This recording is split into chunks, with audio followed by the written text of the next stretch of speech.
Pada kesempatan kali ini saya akan membahas tentang interaksi dengan reseptor. Interaksi ini terjadi ketika molekul obat atau ligan mengikat pada reseptor yang merupakan protein atau struktur molekul lain di dalam sel yang berperan dalam menerima sinyal.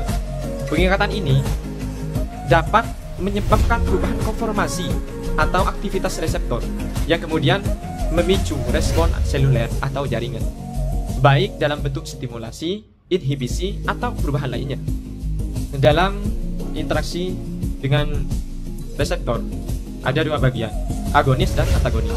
Yang agonis yang mengaktifkan reseptor, sedangkan antagonis memblokir reseptor.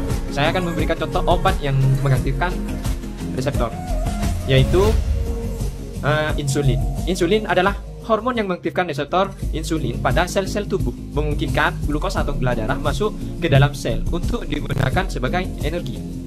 Nah, ini penting untuk mengontrol kadar gula. Sedangkan yang memblokir reseptor adalah contoh obat antihistamin. Nah, obat ini memblokir reseptor yang merupakan zat kimia yang dilepaskan selama reaksi alergi. Ini membantu mengurangi gejala alergis.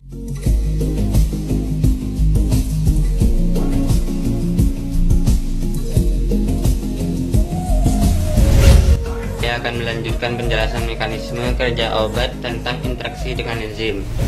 Di sini poinnya, beberapa obat menghambat atau mengaktifkan enzim, mengganggu jalur metabolisme seluler. Ini dapat mengarah pada peningkatan atau penurunan produksi metabolit tertentu, memengaruhi fungsi sel.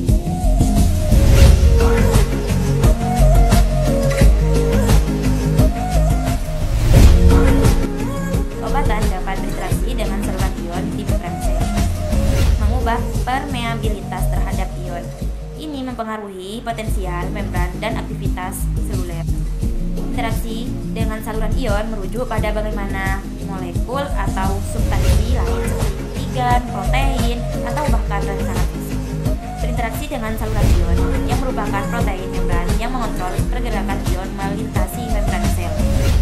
Interaksi ini bisa memblokir, membuka, atau mengubah perilaku saluran ion yang pada gilirannya memengaruhi sinyal listrik sel, homeostasis ion, dan berbagai proses fisiologi lainnya.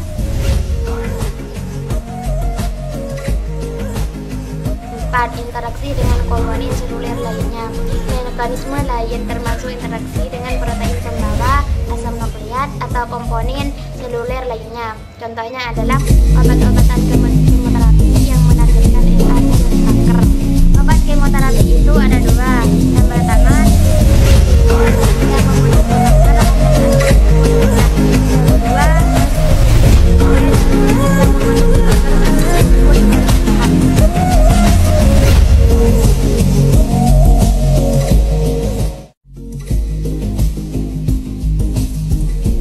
Faktor yang mengaruhi mekanisme obat.